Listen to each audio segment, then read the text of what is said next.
Salut à tout le monde. Est-ce qu'il vous est déjà arrivé de penser à un monde, à un pays où les peines de prison sont carrément pour une certaine catégorie de personnes? C'est-à-dire, ce n'est pas tous ceux qui commettent un délit, un crime ou je ne sais pas quoi qu'on met en prison. C'est pourquoi je suis farouchement contre la prison. C'est pourquoi j'ai dit depuis l'année passée au CSM, je veux qu'on puisse modifier les textes pour que lorsque quelqu'un qui part voler un mouton, ben dans un garage, il a volé un moteur, aller vendre quelque chose, il cherche, on sait bien qu'il a faim. On part le faire travailler. Il va rembourser ce Donc qu'il a les volé. détenus pourraient être des VDP à l'avenir pour le Burkina Faso. Ils vont travailler. Parce que j'ai dit la prison, c'est pour ceux qui tuent. C'est-à-dire les criminels. Et quand on dit criminels, il y a les criminels, les tueurs en série. Et aussi ceux qui font les gros crimes économiques. C'est des criminels parce que par leur faute, des gens meurent. Ibrahim Traoré est carrément pour ce style de pays, ce style de loi pénale. Ibrahim Traoré pense que la prison n'est pas la meilleure solution pour les personnes qui commettent des délits, des injustices de tout bord. Tenez par exemple, Ibrahim Traoré estime que mettre quelqu'un qui a volé une chèvre, par exemple, ou un poulet en prison et le condamner pour 5 ans comme quelqu'un qui aurait braqué une boutique et porter peut-être des trucs de plus des marchandises de plus de 20, 15, 30 millions, c'est un peu injuste. Parce qu'on sait tous que si quelqu'un s'en va voler un poulet ou une poule, ou alors dans un restaurant et il entre et il vole un plat de nourriture, c'est du vol.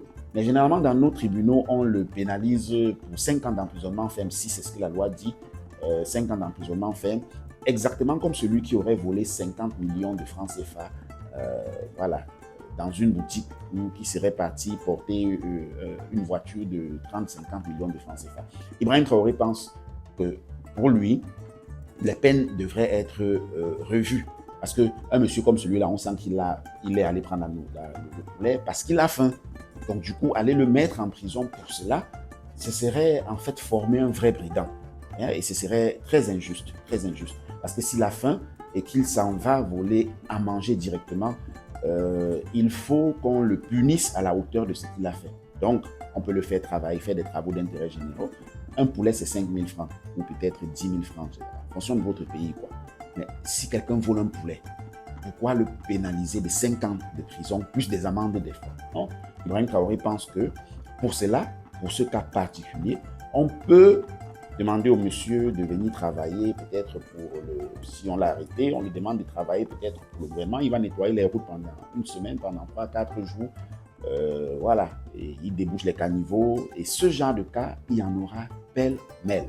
Vous savez, nos prisons sont remplies des personnes plein d'innocents d'abord, et surtout, des personnes qui ne méritent pas d'y être.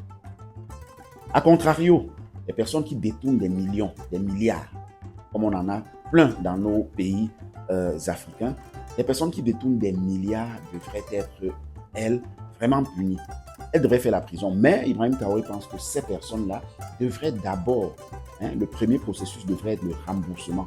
Le remboursement même, après le remboursement, s'il n'y a pas de prison, il n'y a pas de problème. C'est ce qu'Ibrahim Traoré, parce que nos États et nos gouvernements aujourd'hui privilégient la prison au remboursement. Quelqu'un détourne 90 milliards, 500 milliards, 300 milliards.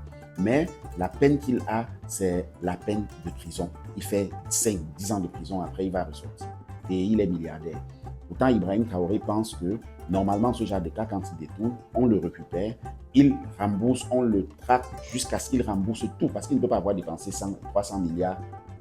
Du coup, voilà, ce n'est pas une somme qui se dépense en 2 semaines ou en un mois ou en un an même. Donc, il rembourse totalement.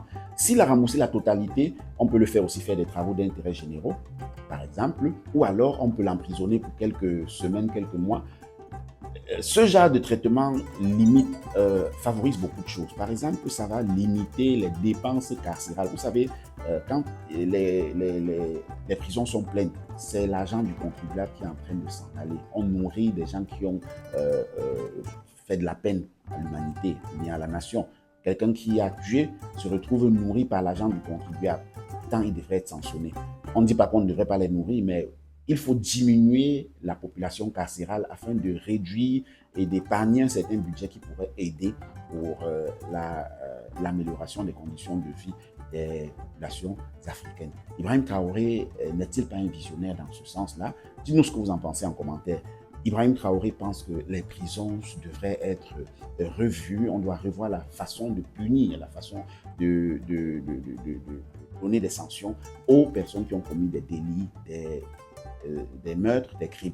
Voilà. Donc, on ne devrait pas pouvoir punir quelqu'un qui a tué, qui a peut-être ôté la vie à quelqu'un, au même titre que quelqu'un d'autre qui, par inadvertance, s'est retrouvé à heurter quelqu'un qui est tombé et peut-être s'est blessé. Bon, c'est pas la prison, en fait. Donc, vous comprenez de quoi, voilà.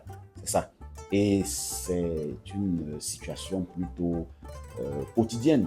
Vous rencontrez ce genre de situation dans votre quotidien.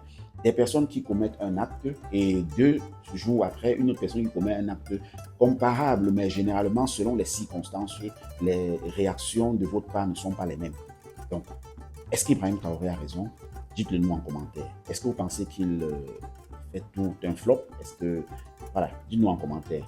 Point d'interrogation, point d'interrogation, point d'interrogation. Pour ma part, je pense qu'Ibrahim Traoré, une fois de plus, réagit comme les Africains auraient aimé. Ça ne nous permet pas, en fait, on ne le fait pas parce qu'on a trop pitié des personnes en question, mais on le fait premièrement parce que ça permet au gouvernement d'épargner une certaine somme d'argent. Vous allez mettre quelqu'un en prison, non seulement ça remplit les prisons, 1, l'argent du contribuable qui s'en va, 2, ça forme les bandits.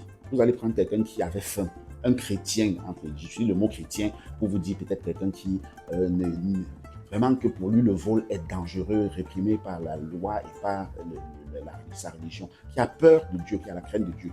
Un jour, il se trouve dans une situation où il s'en va voler un poulet. Vous le prenez, jugement, 5 ans de prison ou bien alors 2 ans de prison. Vous le mettez en prison parce qu'il a été attrapé en flagrant délit. Il est emprisonné. Et vous savez qu'en prison, il devient carrément un délinquant puisqu'il rencontre des vrais délinquants. Et ils vont se frotter pendant 2 ans. Du coup, il ressort de prison changé. Il ressort de prison étant une toute autre personne. Est-ce que nos gouvernements n'ont-ils pas contribué à former des bandits, des brigands dans nos pays? Point d'interrogation. Parce qu'on a copié le système carcéral. Point d'interrogation. Devons-nous revoir nos systèmes carcéraux? Point d'interrogation. Est-ce que nous ne sommes pas en train de copier un système et de très mal le copier? Point d'interrogation. Dites-nous ce que vous en pensez en commentaire. C'est toujours avec un grand plaisir. Bimté.